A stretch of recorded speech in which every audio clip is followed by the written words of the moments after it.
Hello students, I am Nabila Tariq. Today we'll discuss the 6th chapter of your Beehive reader, that is My Childhood. Now My Childhood is a part of an autobiography, that is Wings of Fire, which is written by APJ Abdul Kalam.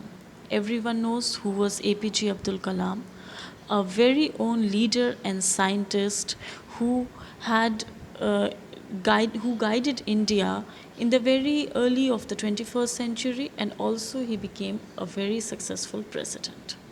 Now he was loved by all of us, and today we'll read about his childhood. In this autobiography, he is explaining his childhood, where he lived, what were the social economical surroundings, and what made him achieve the height, the qualities that was given to him by his parents, the inherited abilities. All these we will discuss in this chapter. Okay, so we'll start. Can you think of any scientist who have been a statesman? Now, statesman. Who was the statesman? APJ Abdul Kalam. He was the scientist. At the same time, he was the president, a statesman. APJ Abdul Kalam, whose project in space defense and nuclear technology guided India in the 21st century and became our 11th president in the year 2002. In his autobiography, Wings of Fire, he speaks of his childhood. Now, this chapter is an extract of his autobiography, that is Wings of Fire, and over here he will discuss about his childhood. Paragraph number 1. I was born to a middle class Tamil family in the island town of Rameshwaram in the erstwhile Madras state. My father, Jalaluddin, had neither much formal education nor much wealth. Despite these disadvantages, he possessed great innate wisdom and a true generosity of spirit. Now, Abdul Kalam is saying that he was born in a Tamil family, it was a middle class family, and it was situated in the island town of Rameshwaram in the state which was formerly called Madras. His father's name was Jalaluddin, who never had much education, who was not highly educated, and who was not very rich also. But at the same time, he had a innate wisdom. Innate means an inborn quality in him, that was of wisdom. He was very wise and he was a very generous person. Okay, he possessed the quality of generosity. He had an ideal helpmate in my mother Ashiyama. I do not recall the number of people she fed every day, but I am quite certain that far more outsiders ate with us than all the members of our own family put together. He is saying, now he is talking about his mother. He is saying his mother's name was Ashiyama. She was just as good as his father, and she was a real helpmate in the form of a wife. She was also a very helpful lady. She fed many people at home, means people who were poor, who were needy, who didn't have food to eat. She used to feed all those people in her house. Now, in spite of having less wealth, means despite of having the fact that they were not very rich, still they fed so many people. इसके बाद भी उनके घर में कितने सारे लोग आके खाना खाते थे, तो जिससे ये पता पड़ता है कि उनके मदर और फादर बहुत ज़्यादा हेल्पफुल थे. I was one of many children, a short boy with rather undistinguished looks, born to tall and handsome parents.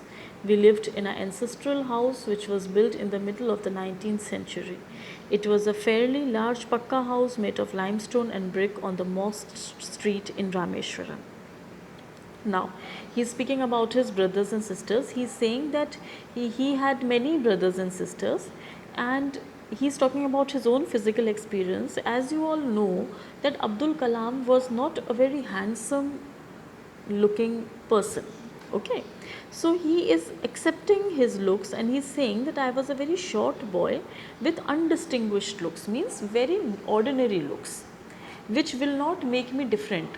Okay, and in spite of this he is also saying that his parents were very tall and handsome, मतलब उनके जो parents थे, mother और father थे, वो toll थे और अच्छे थे देखने में, but he was not that good to look at. He is saying that they lived in an ancestral house. Ancestral house means वो अपने पुश्तैनी मकान में रहते थे, which was a large and पक्का house according to that time, which was made out of limestone and brick, and it was situated on the mosque street, मतलब मस्जिद के पास था उनका घर. As you all know, APJ Abdul Kalam was a Muslim boy. Now, this is important, students, start underlining. My austere father used to avoid all inessential comforts and luxuries. However, all necessities were provided for in terms of food, medicine, clothes. In fact, I would say mine was a very secure childhood, both materially and emotionally. ना वो बताते हैं कि मेरे father बहुत ज़्यादा austere थे. Austere का मतलब सिंपल, स्ट्रिक्ट और सीवियर. बहुत सिंपल थे, स्ट्रिक्ट थे और बहुत सीरियस थे when it comes to the day to day life. उनकी आदत नहीं थी कि बहुत ज़्यादा लग्जरियस लाइफ जिए. वो लग्जरीज़ पे पैसा खर्च करने की नहीं चाहते थे और वो अवॉइड करते थे हर तरह की लग्जरीज़ और कंफर्ट्स.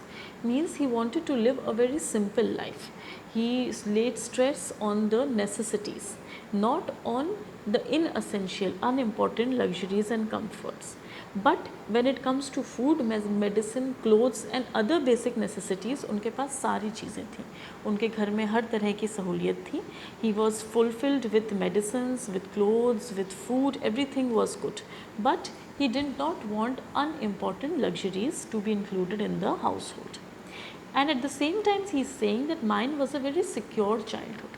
मतलब वो बताते हैं कि बचपन से मैंने बहुत सिक्योर्ड, एक बहुत अच्छा बचपन था मेरा, बहुत मटीरियली, मतलब उनके पास वो सारा ज़रूरत का सामान था जो उनके लिए ज़रूरी था. At the same time he got ample amount of love from his family and his brothers and sisters. So emotionally and materially both his childhood was very secured and very good. Come to the third paragraph. The Second World War broke out in 1939 when I was 8 years old. For reasons I have never been able to understand, the sudden demand for tamarind seeds erupted in the market. Now this is the time of Second World War, which was in 1939. Many Indians participated in this war. They took part in this war and many died. Now, as you all know, that APJ Abdul Kalam was a Muslim and the area in which he lived was a Muslim dominant society. मतलब वहाँ पे ज़्यादा से ज़्यादा Muslims थे because वो mask street, मस्जिद के पास रहते थे. अब जितने भी उनके आसपास के घरों के जो भी लोग थे जो कि आर्मी में थे, जो वर्ल्ड वॉर में उन्होंने अपना योगदान दिया था, when those people died, now of course whoever died in their area was a Muslim because everyone around was Muslims who used to stay over there.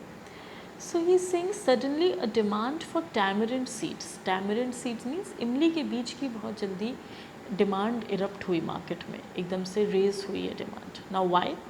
Because in Muslim culture when a person dies they say prayers on the seeds of tamarind. मतलब tamarind की seeds के ऊपर वो prayer करते हैं Muslim culture में जब भी कोई मरता है. So people use to die a lot in the Second World War. So whenever a person used to die, their body used to be brought to the mosque and over there they used to pray on the tamarind seeds. So suddenly the demand for the tamarind seeds started increasing in the market. The day's collection would fetch me the princely sum of 1 anna. Now ये क्या करते थे अब्दुल कलाम, ये tamarind seeds collect करके provision store में बेचते थे और बेचने से इनको 1 आना मतलब 1 पैसे का फ़ायदा होता था. My brother in law Jalaluddin would tell me stories about the war which I would later attempt to trace in the headlines in Dina Mani. Now he saying his brother in law Jalaluddin उन्हें बहुत सी स्टोरीज सुनाते थे वॉर की, and though same news he used to read in the newspaper which is the newspaper's name is Dina Mani. Our area, being isolated, was completely unaffected by the war. but soon India was forced to join the elite forces and something like a state of emergency was declared. He's saying पहले उनका जो area था, now his area, his town Rameshwaram was an island town. So it being an island, it was isolated, मतलब बहुत दूर था वो लोग और city से. So it was not affected by the war. But then soon India was forced to join the allied forces. Now what is allied forces? As it is given in the word meanings, the armies of UK, USA and Russia during the Second World War were called allied forces. मतलब UK, USA और Russia की armies मिलके जो second world war में मिलके जो इन्होंने army बनाई थी उसे बोलते थे अलाइड फोर्सेस. और इंडिया से भी कहा गया था कि वो अपने जवान भेजें और इस फोर्सेस को ज्वाइन करें. That time N emergency kind was declared in his town. मतलब इनके टाउन में भी उस वर्ल्ड वॉर का अफेक्ट दिखने लगा and an emergency state was declared. Emergency एक ऐसी स्टेट होती है जो कि अगर इमरजेंसी लग जाती है या डिक्लेयर होती है गवर्नमेंट की तरफ से, सो बहुत सारी नेसेसरी चीज़ें बंद हो जाती हैं, जैसे न्यूज़पेपर्स बंद हो जाते हैं, ट्रेनें बंद हो जाती हैं. That is all in comes under emergency. The first casualty came in the form of the suspension of the train halt at Rameshwaram station. Now, the very first instance what happened as a casualty was that जो train Rameswaram station पे रुकती थी उसका halt मतलब उसका stoppage जो था वो सस्पेंड कर दिया. मतलब ट्रेन्स अब रामेश्वरम स्टेशन पे नहीं रुकती, अब वहाँ से सीधी चली जाती थी, उसकी स्टॉपेज बंद कर दी थी. सो उसी ट्रेन से न्यूज़पेपर आता था. That train use to bring the newspaper. Now अब न्यूज़पेपर कैसे आएगा? So what they use to do, they use to throw out the bundled newspaper on the way. Means when the train is running from the Rameshwaram station to another station, in between the two stations they used to throw the bundles of newspaper on a moving from a moving train. मतलब चलती हुई train में से वो लोग newspaper को फेंक देते थे ज़मीन में. So whoever was the distributor of the newspaper in that area, they used to bundle the newspaper fast and they used to distribute in the city. So now this was a difficult task. मतलब चलती हुई train से newspaper फेंकते थे, उसको जल्दी से उठाना, बंडल करना, डिस्ट्रीब्यूट करना, ये एक मुश्किल काम हो गया था. And APJ Abdul Kalam's cousin जिनका नाम था Samasuddin, he was the distributor of the newspaper in that area. So he needed one person as help. उसको किसी न किसी की ज़रूरत थी जो उसकी हेल्प करे ताकि वो न्यूज़पेपर्स को बंडल करें और फिर उन्हें डिस्ट्रीब्यूट करें. So very naturally Abdul Kalam helped his cousin Samasuddin in distributing and bundling the newspaper, and that is how he earned his first money. मतलब पहली बार उन्होंने पैसे कमाए इस तरीके से अपने cousin को help करके. That forced my cousin Samasuddin, who distributed newspaper in Rameshwaram, to look for a helping hand to catch the bundles, and as if naturally I filled the slot. Samasuddin helped me earn my first wages. Half a century later, I can still feel the surge of pride in earning my own money for the first time. He's saying after many years, around half a century, that means after 50 years also, I feel very proud of myself that I did hard work and I earned my first money, first wages. Okay students, we'll stop over here. We'll discuss the next paragraph in the next video. Thank you.